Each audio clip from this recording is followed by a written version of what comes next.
চোৱাৰ হেঁপাহ পূৰণ হ'ল ৰাতুল আলীৰ।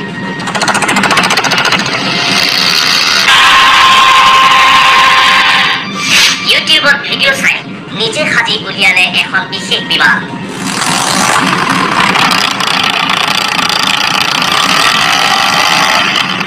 শুৱালকুছিৰ আকাশত উৰিল পাৱাৰ হেণ্ড গ্লাইডাৰ।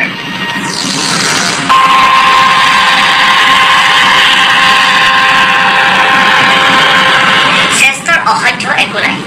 মনত ইচ্ছা থাকিলে আকাশখনো যে চুই চাব পাৰি সেয়া প্ৰমাণ কৰি দেখুৱালে নলবাৰীৰ মোকালমোৱাৰ আদাবাৰীৰ ৰাতুল আলীয়ে।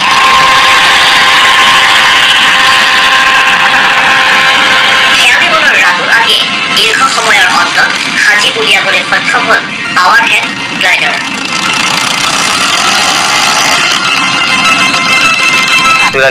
মোৰ ঘৰ হাজো আদাবাৰীত হয়।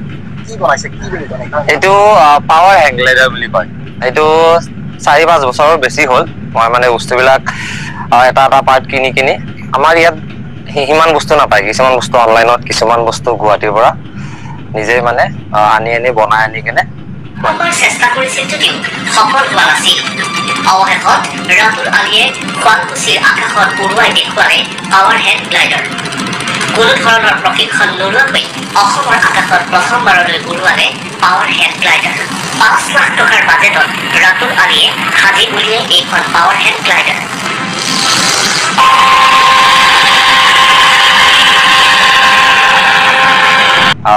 ইয়াৰ আগতে মই 3বাৰ মান চেষ্টা কৰিলো ইয়াৰ মেটেৰিয়েলে। আমাৰ তাত মানে হেৰি নাই, গ্ৰাউণ্ড নাই এনেকুৱা। তো তাৰ পৰা ইয়াত আহিছো। তাত চেষ্টা কৰিছিলো, অলপ উৰিছে। তো ভাবিছো যে ভাল গ্ৰাউণ্ড হলে ভাল প্ৰেক্টিচ কৰি ধুনীয়াকে উৰিব পাৰিম। কত শিকা নাই, চব নিজৰে মানে।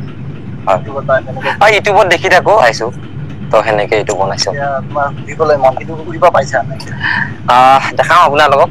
এবাৰ উৰি কেনে চেষ্টা কৰিম উৰিবৰ কাৰণে। মই যিহেতু ভালকে উৰিব নাজানো, মই প্ৰেক্টিচহে কৰি আছো। চ' প্ৰেক্টিচত যিখিনি উৰে সেইখিনি আপোনালোকক দেখাব পাৰিম। নিজে কৰিছো।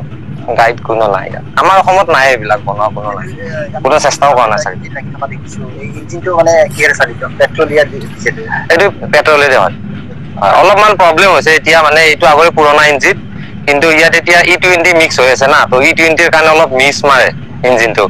সেইটোৱে চৰকাৰক কম যে E20 মানে অলপ কম কৰি দিলে ভাল হয়। 10% মান কৰি দিলে, 20% দিয়াৰ কাৰণে ইঞ্জিনটো মিছ মাৰে। আপোনাক এবাৰ ষ্টাৰ্ট কৰি দেখাম, মানে বহুতখিনি মিছ মাৰে।